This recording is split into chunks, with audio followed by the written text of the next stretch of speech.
168টা থেকে 174টা আসন এবং মমতা ব্যানার্জি হারছেন, বিজেপি সরকার গড়ছে। আপনার কেন্দ্রে ভোটের হাওয়া কোন দিকে? ওই একটি বিশেষ সম্প্রদায়ের মানুষ আমাদের ঘিরে নেবে, মানে সংখ্যাগুরুদের, হিন্দুদের, এবং 12টা বাজাবে। খুনি, ডাকাত, চোর, ধর্ষক, এদেরকে, সে সন্দেশখালী হোক আর কামদুনি হোক, সে হিন্দু যারা, তাদের কাছে আমার করজোরে নিবেদন, একটি ভোটও মমতাকে বা তৃণমূলকে দেবেন না। তিনি মহিলাদের 8টার পর মহিলা হয়ে বেরোতে নিষেধ করেন, দিয়ে তিনি ডান্ডিয়া নৃত্য করতে করতে নবান্ন 14 তলায় গিয়ে বসবেন। এবার আর সেটি হচ্ছে না।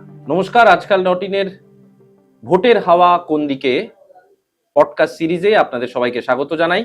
আজকে আমাদের অতিথি মানিকতলা কেন্দ্রের বিজেপি প্রার্থী তাপস রায়। তাপসবাবুকে স্বাগত জানাই। তাপসবাবু, আমাদের এই যে পডকাস্ট সিরিজ, এই পডকাস্ট সিরিজের প্রথম প্রশ্নই যেটা থাকে সেটা হচ্ছে আপনার কেন্দ্রে ভোটের হাওয়া কোন দিকে? আপনি প্রচারে এবং এতদিন প্রচারের পর কি বুঝছেন? স্বাভাবিক নিয়ম অনুযায়ী ভোটের হাওয়া মমতা বিরোধী, তৃণমূল বিরোধী। ভোটের হাওয়া এই সরকারকে একদিনও যাতে না থাকে, রাখা উচিত না। 15 বছরে যে সর্বনাশ বাংলার হয়েছে, পশ্চিম বাংলার, তারপরে অযোগ্য অপদার্থ মুখ্যমন্ত্রী চেয়ারে একজন বসে রয়েছেন, তার মুখের ভাষা, অঙ্গভঙ্গি, কথাবার্তা, কাজকর্ম, এবং সবসময় তার আশ্রয় এবং প্রশ্রয় দিয়ে এসেছেন তিনি খুনি, ডাকাত, চোর, ধর্ষক, এদেরকে, সে সন্দেশখালী হোক আর কামদুনি হোক, সে আরজি কর হোক, বা দক্ষিণ কলকাতা ল কলেজ হোক, বা দুর্গাপুর হোক, তিনি মহিলাদের 8টার পর মহিলা হয়ে বেরোতে নিষেধ করেন। আর 12:30টার পর, 1টার পর শেখ শাহজাহান হিন্দু মহিলাদের তার বাড়ি, তার অফিসে বা তার ডেরায় ওই কি পিঠে পুলি বানাতে বাধ্য করায়, ডেকে পাঠায়। তো আর তারপরে তিনি সাম্প্রদায়িক প্রশ্নে তিনি যে ভাষায় কথা বলছেন, এবং প্রতিদিন যে একটা তো থ্রেট কালচার জেনারেল, আর একটা হচ্ছে হিন্দুদের তিনি নাগারে থ্রেট করে যাচ্ছেন, এই মুসলমানদের দিয়ে, সংখ্যালঘুদের দিয়ে। এটা কেন বরদাস্ত করবো আমরা? আমরা যারা হিন্দু, আমরা বরদাস্ত করবো কেন?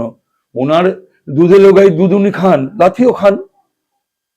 পশ্চিমবাংলার মানুষ তো প্রস্তুত নেই সংখ্যালঘুদের লাথি খাওয়ার জন্য, উনি খান, আর যাদের যাদের পছন্দ তাদের খাওয়ান। উনি কখনো বলছেন হিন্দু গন্ডা ধর্ম, মুসলিমদের অনুষ্ঠানে গিয়ে রেড রোডে, তো ভয়ঙ্কর কথা। তারপরে সেখানে মুসলিমরা প্রতিবাদ করে না। ভালো মুসলমানও তো রয়েছে, শিক্ষিত মুসলমান, ধর্মপ্রাণ মুসলমান। এবার আশা করি চলবে, এবার ডাকবে না। কোনোদিন কোনো মুখ্যমন্ত্রী যায়নি, উনি যান আর গিয়ে ওদের প্ল্যাটফর্মকে ব্যবহার করে তিনি হিন্দু গন্ডা ধর্ম বলেন।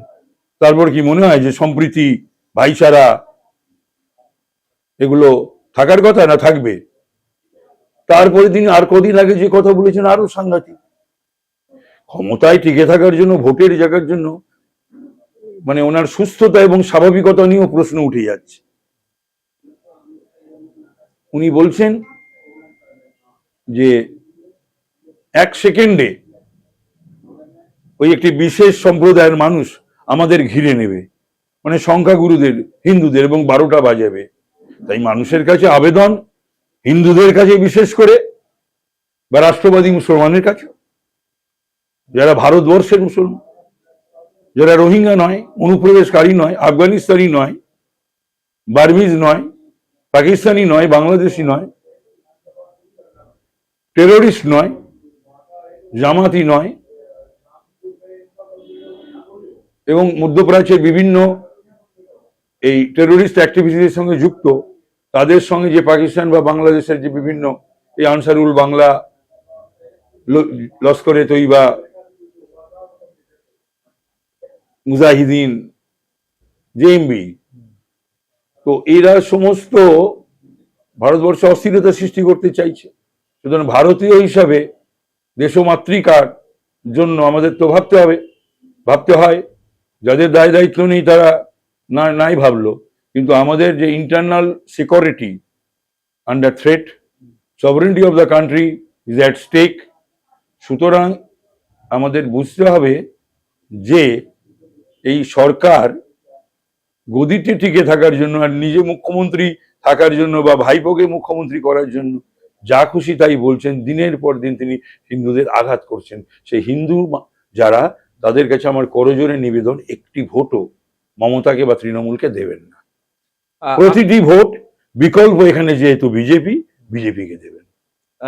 আমি দ্বিতীয় প্রশ্ন এসআইআর নিয়ে করব। আপনার কেন্দ্রে এসআইআর এর পরবর্তীতে যে ভোটার তালিকা এসছে বা যেটা তৈরি হয়েছে, সেইটা দেখে কি মনে হচ্ছে যে সেখানে নানা রকম বিরোধিতা? না, এসআইআর নিয়ে আমি উত্তর কলকাতায় গতবারে পুলিশ এবং দুর্বৃত্তরা লুট করেছিল।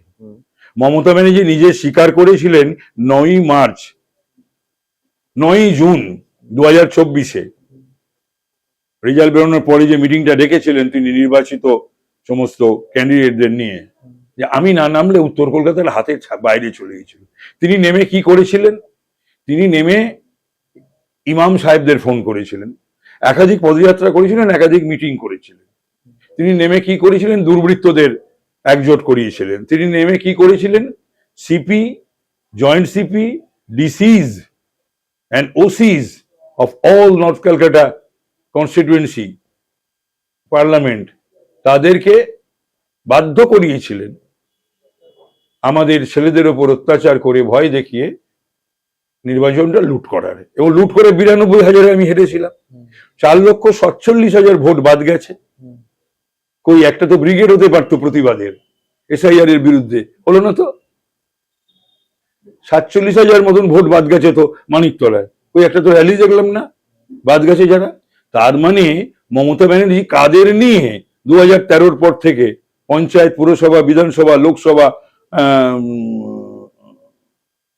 পুরসভা এগুলো জিতে এসেছেন? চেয়েছিলেন ওই যে 2025-এর ভোটে ইলেকশন হোক, চেয়েছিলেন এই সমস্ত মৃত ভোটারদের, অনুপ্রবেশকারী, অস্তিত্বহীন ভোটার। তারপরে তো লুট, পুলিশ আর দুর্বৃত্ত দিয়ে তিনি ডান্ডিয়া নৃত্য করতে করতে নবান্ন 14 তলায় গিয়ে বসবেন। এবার আর সেটি হচ্ছে না। আপনি এতদিন প্রচারে সাধারণ মানুষের কাছ থেকে, বিশেষত উত্তর কলকাতার এই মানিকতলা চত্বরের সাধারণ মানুষের কাছ থেকে, যেহেতু এই আসনটা অনেকদিন ধরেই তৃণমূল কংগ্রেসের দখলে এবং তৃণমূল কংগ্রেসের প্রতিনিধি এখান থেকে নির্বাচিত হয়েছেন, এবার তার আগে তো এখানে সিপিএম এরও তো দখলে ছিল, পশ্চিমবাংলা কংগ্রেসেরও দখলে ছিল। তো কোথায় কংগ্রেস? গণতন্ত্রে কারুর দখলে বলে কোনো শব্দ হয় না। আচ্ছা, হ্যাঁ। আপনি যখন প্রচারে যাচ্ছেন তখন সাধারণ মানুষ কি বলছেন? আমি 14তম নির্বাচন এটা লড়ছি, এটা 14th election I am contesting. অবশ্যই 3টে টিয়ারে, পুরসভা, বিধানসভা, লোকসভা। একাধিকবার পুরসভার প্রতিনিধিত্ব করেছি, বিধানসভায় প্রতিনিধিত্ব করেছি, মন্ত্রিসভাতেও ছিলাম একবার। কিন্তু বিষয় হলো যে আমি এই রকম মানুষের সারা ভালোবাসা আমি কখনো দেখিনি। আচ্ছা, ইস্তাহারে অনেকগুলো বিষয় নিয়ে প্রস্তাবনা আছে, অনেকগুলো প্রতিশ্রুতি আছে। তো তার মধ্যে থেকে আপনার মনে হচ্ছে কি এই কেন্দ্রে কোন কাজগুলো আপনি নির্বাচিত হওয়ার পর প্রথম করার? বহু কাজ রয়েছে। পশ্চিমবাংলার যা যা সমস্যা, যা করতে হবে, ঠিক সেই সমস্যা মানিকতলায় সেগুলো করতে হবে। ওটা ম্যাক্রো আর এটা মাইক্রো। আর এটাকে যদি মানিকতলাকে যদি ধরে নেওয়া হয় মাইক্রো, তাহলে পশ্চিমবাংলাটা ম্যাক্রো। বিশেষত কলকাতার ভোটের কি আপনার অভিজ্ঞতা কি বলে? কলকাতার ভোট, কলকাতা শহরের ভোটার, কলকাতা শহরের মানুষ এবং গ্রামের মানুষ, এদের দুজনের যে ভোট দেওয়ার প্রবণতা বা নির্বাচন করার প্রবণতা বা ইচ্ছে, এর দুটোর মধ্যে কি কোনো ফারাক আছে? মানে কোনো দুটো সিদ্ধান্ত নেওয়ার ক্ষেত্রে কি আলাদা আলাদা প্যারামিটার্স থাকে, নাকি এবারে সেই প্যারামিটার্স গুলো? কিছুটা তো ভোট দিতে দেয় না, কিছুটা তো ভোট আটকায়, কিছুটা তো ভোট বাধ্য করে। কিন্তু মাথায় রাখতে হবে মানিকতলার একদম যেখানে 13 নম্বর ওয়ার্ড শেষ হচ্ছে, তার উল্টো দিকটা আরজি কর অভয়া 294টা সিটে এবার দাঁড়িয়েছে। মমতা যেমন 294টা আসনে দাঁড়িয়েছে না, এবার অভয়াও 294টা আসনে দাঁড়িয়েছে। সেই চ্যালেঞ্জ কি মমতা নিতে পারবে নাকি? ক্ষমতা আছে? আরজিকর প্রসঙ্গ আসার সঙ্গে সঙ্গে একটা প্রসঙ্গ আসে, সেটা বামেদের প্রসঙ্গ। আপনার কি কোথাও মনে হচ্ছে যে বামেরা এবারের ভোটে গতবারের থেকে কিছু বেটার করতে পারবে? একেবারেই না। হ্যাঁ, সেটা একেবারেই না। সেটা কেন মনে হচ্ছে? কারণ পারবে না, তার কারণ হচ্ছে ওদের প্রতি মানুষের 34 বছরের ব্যাপারটা এসে যায়। আর একটা হচ্ছে যে আরজি করণী আন্দোলনটা কিন্তু স্বতঃস্ফূর্ত ছিল, সকলেই নেমেছিল। এটা কিন্তু একেবারেই একটি বলে গণ আন্দোলন ছিল, জনজাগরণ। আমি এরকম আমার দীর্ঘ রাজনৈতিক জীবনে আমি এরকম একটা প্রতিবাদ আন্দোলন আমি শুনিনি, আমি দেখিনি, কি পশ্চিমবাংলায়, কি ভারতবর্ষে, কি 102টো দেশে বা শহরে নগরে। তো সুতরাং সেটা স্বতঃস্ফূর্ত ছিল। সেখান থেকে বামেদের মধ্যে তো অনেক ডিভিশন রয়েছে, তারা সবাই মিলে এটাকে কুক্ষিগত করার আমাদের আন্দোলন এইটা করতে গিয়েই অনেকটা ক্ষতিগ্রস্ত হয়েছে এই আন্দোলন। এই আন্দোলনটার মধ্যে সরাসরি কোনো দল না ঢুকলে আরো ভালো হতো, এবং তারপরে ওই বামেরাই কিন্তু আর কাউকে ইনভলভ হতে দেয়নি। এই বামেরা অন্যরা যখন গেছে তাদের আন্দোলন বলে তাদেরকে মানে যাতে না ঢুকতে পারে দূরে সরিয়ে রেখেছে, দূরে সরিয়ে রেখেছিল। তো বলছেন যে কিন্তু আরজিকরের প্রভাবটা সরাসরি এবারে নির্বাচনে পড়ে সারা পশ্চিমবাংলায়, এবং এই স্ক্যাম, করাপশন, চুরি, দুর্নীতি, চাকরি বিক্রি। হ্যাঁ, আমি কলেজে ভর্তি হতে গেলে টাকা দিতে হয়, কোনোদিন বাংলায় ছিল? সিপিএম এর আমলে, কংগ্রেসের আমলে। আমি তো রাজ্য ছাত্র পরিষদের সভাপতি ছিলাম, আমি তো এই ধরনের একটা কিছু পেলে একটা স্ট্রিট কর্নার করতাম, একটা মিছিল করতাম। তৃণমূলের আমলে তৃণমূল ছাত্র পরিষদের ছেলে 9 বছর ইলেকশন বন্ধ করে দিয়ে তাদেরকে তোলাবাজ করে দিল, অসৎ করে দিল, দুর্নীতিগ্রস্ত করে দিল। তারা সব এখন আসন বেছে কলেজে এবং ইউনিভার্সিটিতে। শিক্ষক নিয়োগের যে দুর্নীতির প্রশ্ন এবং সেইটা কতটা প্রভাব ফেলতে পারে? পুরোটাই শিক্ষকদের নিয়োগতে, মানে একটা শিক্ষা দপ্তরটাই মন্ত্রী সহ গোটা দপ্তর, ex vice chancellor, SSC chairman, মধ্যশিক্ষা পরিষদের সভাপতি সব জেল খাটছে। ছাত্র যুবর ওদের যে পদাধিকারী তৃণমূলের, তারা এখনো জেলে, এখন স্টিল। তাদের এই কাজ করানোর জন্যে মানে পশ্চিমবাংলাটাকে ভারতবর্ষের কাছে এবং বিশ্বের কাছে মমতা ব্যানার্জি একটা, যে আমরা মানে বাঙালিরা যে সম্বন্ধে অস্মিতা দেখান, উনি বড় বড় কথা বলেন ভোটের জন্য, বাঙালির অস্মিতা, বাঙালিদের সম্বন্ধে বিদেশে গেলে, আমার ছেলে মেয়ে দুজনেই বিদেশে, তারপরে বাংলার বাইরেও যখন আমরা যাই, তখন সকলেই বোধহয় ভাবে যে মমতা ব্যানার্জির এই দুর্নীতির সঙ্গে বা তৃণমূলের এই দুর্নীতির সঙ্গে তারা যুক্ত। এটা লজ্জা নয় আমাদের সকলের, আমরা যারা বঙ্গবাসী? একটা খাওয়া দাওয়ার প্রসঙ্গ নিয়ে বারবার রাজনীতির ময়দানে, মাছ মাংস খাওয়া নিয়ে একটা বারবার রাজনীতির ময়দানে, সেটা মাছ মাংস খাওয়ার ব্যবস্থা তো মমতা ব্যানার্জি শুধু তৃণমূলীদের জন্য করেছেন। বাংলা মানুষের পাতে মাছ মাংস ডিম আসবে কোত্থেকে? পকেটে টাকা কোথায়? রোজগার কোথায়? চাকরি কোথায়? 1,500 টাকা করে ওই লক্ষ্মীর ভান্ডারে দিয়ে একটা সংসারের একদিন হতে পারে মাছ মাংস ডিম। এমন একটা কথা বলছেন যেন তিনি মাছ মাংস ডিমের যেন ব্যবস্থা করে রেখে দিচ্ছেন। হ্যাঁ, সেটা বন্ধ হয়ে যাবে। 20টা রাজ্যে তো হয়নি বিজেপি শাসিত, 4টে টার্ম তো বিজেপি রয়েছে। অটলজিটা ধরলে পরে ভারতবর্ষে মাছ মাংস ডিম খাওয়া বন্ধ হয়েছে। এই সমস্ত যত ফালতু ন্যারেটিভ তৈরি করে মমতা ব্যানার্জি নিজেকে হেয়ই করেছেন, এক। দুই হচ্ছে মাছে 15 বছরে উৎপাদনে কি আমরা স্বয়ংসম্পূর্ণ? যে মাছের দরকার পড়ে, প্রয়োজন পশ্চিমবাংলার, সেই মাছের বন্দোবস্ত করেছেন। 8টা রাজ্য থেকে মাছ না এলে আমরা মাছ খেতে পারতো, আমাদের পাতে মাছ পড়বে। ডিমও তো তাই, এখানে ডিমও তো আমরা স্বয়ংসম্পূর্ণ নই।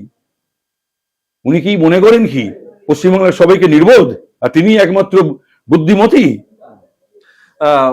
তাপসবাবু, পুরোটা রাজনীতির প্রশ্নে একদম শেষের দিকে আমরা এই সাক্ষাৎকারে এসে গেছি। আমি শুধু জিজ্ঞেস করবো যে এই প্রচন্ড গরমের মধ্যে প্রচার, আপনার খাওয়া দাওয়ার রুটিন, সকাল থেকে যে রুটিনটা আপনি মেনটেন করেন, সেটা কি মেনটেন? 365 দিনই আমি যা খাই, আমি স্বল্পাহারী লোক, 365 দিনই আমি যা খাই, নির্বাচনের সময় আলাদা করে কোনো কিছু নয়, এক।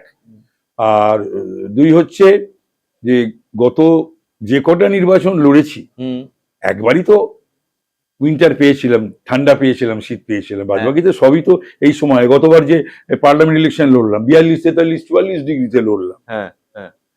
তো মানে আলাদা করে যে এই যে বয়স বাড়ছে হচ্ছে, এতে কোনো আলাদা ক্লান্তি হচ্ছে না? ঠাকুরের আশীর্বাদে এখনো পর্যন্ত সেটা হয়নি।